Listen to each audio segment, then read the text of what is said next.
بسم الله الرحمن الرحيم. أولا السلام عليكم ورحمة الله وبركاته. soo dhawaada walaalaha sharafta badan ee ku xiran janalkeena caafimaadka ee caafimaad janal. Maanta waxaynu ka hadli doonaa geedka lagu magacaabo xildiidka iyo faa'iidooyinka caafimaad ee laga helo iyo dhibaatooyinka uu leeyahay intaba.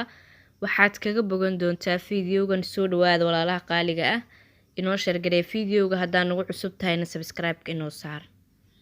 Xildiidku waa geed ka mid ah geeda daawadyada, inkastoo ay u baahan tahay taxaddar badan isticmaalkiisa, maxaa yeelay qofka wuu ku sumoobi karaa haddii uu u qaato si khaldan isagoo aan aqoon lahayn. Geedkan waxaa muhiim ah qofka markii uu qaadanayo inuu taxaddar u isticmaalo, aqoonna uu u lahaado, maadaama lagu sumoobi karo haddii si khaldan loo qaato. Xildiidku waxaa loo isticmaalaa waxyaalo badan. Waxaa ka mid ah xiiq dheerta, gooryaanada, calool socodsiinta, dibirada, xanuun baabi'inta, sonkorowga iyo cudurro kaleba. Xildiidku lama siiyo ilmaha ka yar 2 sano, maxaa yeelay way ku sumoobi karaan, maadaama suntiisi ay badan tahay. Ilmaha yaryar lama siin karo xildiida, waxay u keeni kartaa dhiig yari ama hemoglobintooda in ay yaraato.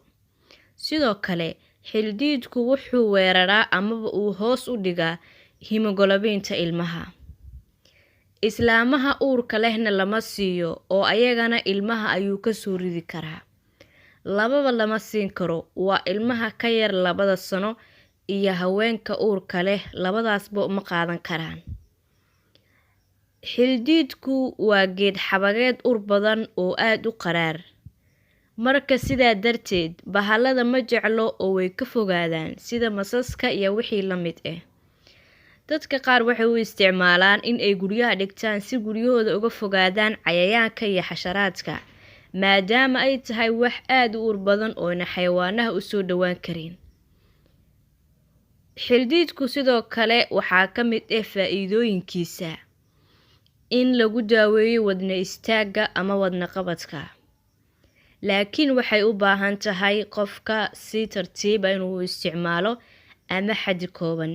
Geedkan sumoobidiisa ayaa halis ah, qofka inuu iska qaato ma aha, waa xaddi ku filan iyo si aayara inuu isticmaalo, maadaama ay halistiisu aad u badan tahay. Sidoo kalena lama siin karo ilmaha yaryarka ee 2 sano ka yar iyo hooyooyinka uurka leh, intaasba ma qaadan karaan. Waan filayaa walaalaha qaaliga inaad ka faa'iidi doontaan geedkan, aadna kaga faa'iideysan doontaan waxyaalahan ka soo sheegay insha Allah. Wassalaamu calaykum.